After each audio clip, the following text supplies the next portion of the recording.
Some couples don't fall apart overnight. They burn slowly. What starts as chemistry turns into control. What feels like destiny turns into emotional warfare. The connection is intense, addictive, almost impossible to walk away from. But underneath the passion, something darker grows. Patterns repeat. Ego takes over. And if you pay attention, you'll see the cracks were there from the beginning. Stay with me because the last couple might hit closer than you expect. Leo and Scorpio don't meet quietly. They collide. The attraction is instant, magnetic, undeniable. Leo feels admired. Scorpio feels deeply connected. At first, it feels powerful, like they've found someone who truly sees them. The chemistry is intoxicating. Long stares, silent tension, passion that feels almost dangerous. But underneath that fire, both are testing each other. And neither realizes they're stepping into a silent power struggle. Leo needs attention like oxygen. Scorpio needs emotional exclusivity like survival. At the beginning, it balances out. Leo shines. Scorpio watches. But slowly, admiration turns into control. Leo posts something for attention. Scorpio doesn't react, but remembers. Scorpio pulls back to regain power. Leo shines brighter to reclaim the spotlight.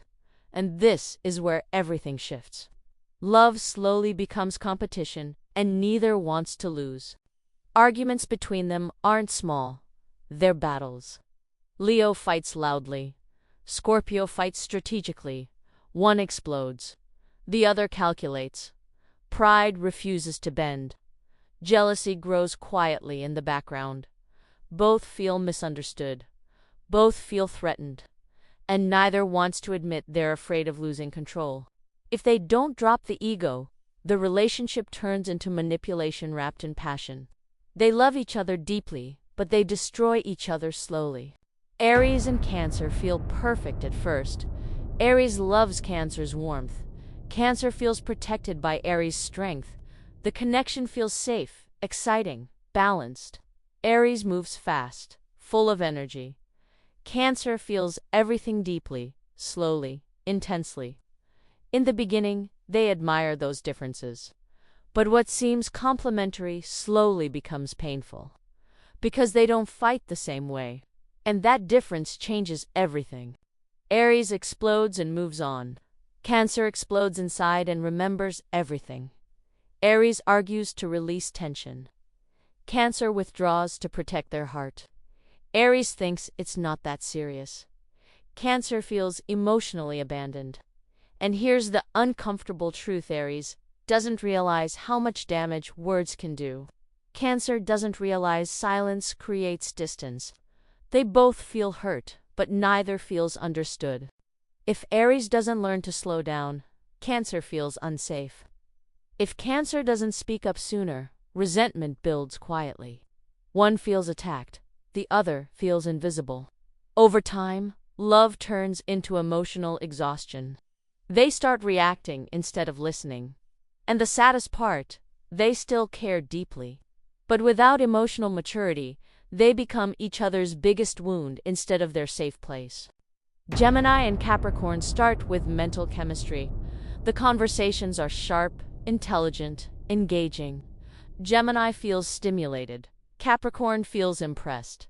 There's curiosity. There's ambition. They admire what the other represents. Gemini brings ideas. Capricorn brings structure.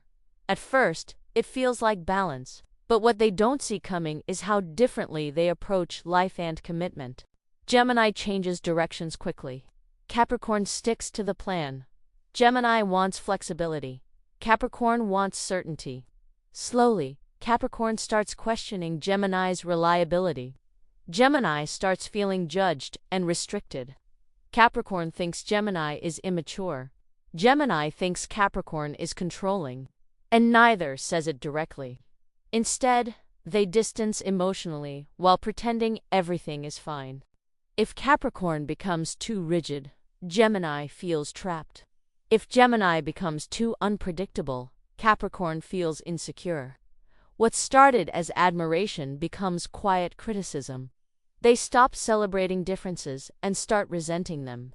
Without compromise, the relationship turns cold, logical, detached. It makes sense on paper, but emotionally, it slowly collapses under silent disappointment. Virgo and Sagittarius are fascinated by each other at first. Virgo admires Sagittarius' boldness.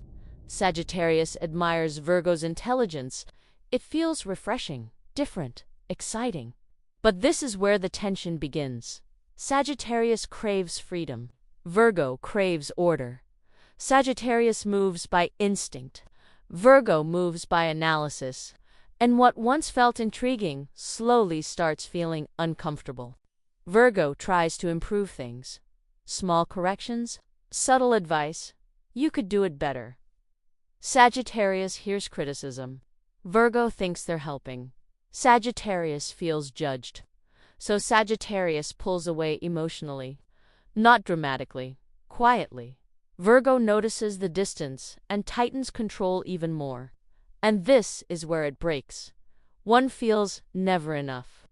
The other feels never secure. If Virgo doesn't release the need to fix everything, Sagittarius feels suffocated. If Sagittarius avoids responsibility, Virgo feels alone in the relationship.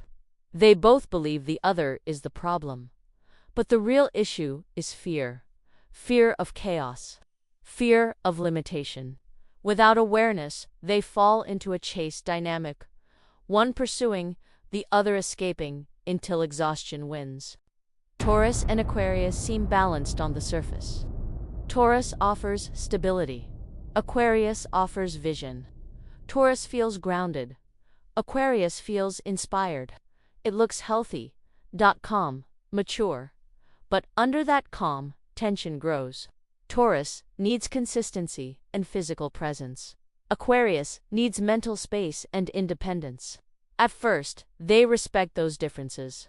Over time, they start fearing them. Taurus begins to feel distance and reacts by holding tighter. Aquarius senses pressure and reacts by pulling away. Taurus asks for reassurance. Aquarius feels controlled. Aquarius asks for space. Taurus feels rejected. It becomes a cycle. The more one clings, the more the other escapes. And neither understands they're both acting from fear, not lack of love. If Taurus becomes possessive, Aquarius becomes emotionally unavailable. If Aquarius disappears emotionally, Taurus becomes anxious and reactive. What started as calm slowly turns into cold silence. And here's the truth: they rarely explode dramatically. They fade, slowly, quietly, until one day there's more distance than connection, and neither knows how to bridge it anymore. Notice something important. None of these couples started toxic. They started intense, magnetic, full of potential. Toxicity didn't appear on day one. It grew when ego replaced empathy, when fear spoke louder than vulnerability, when neither person wanted to admit their own patterns. The signs aren't the problem. The unhealed reactions are. Maybe you've been in one of these dynamics. Maybe you're in one right now. And maybe this isn't random. Maybe you needed to hear this to recognize a cycle before it repeats. Because love isn't supposed to feel like war, control, or emotional survival. If something in this resonated, it's not coincidence. Ask yourself honestly, are you loving or are you reliving a wound?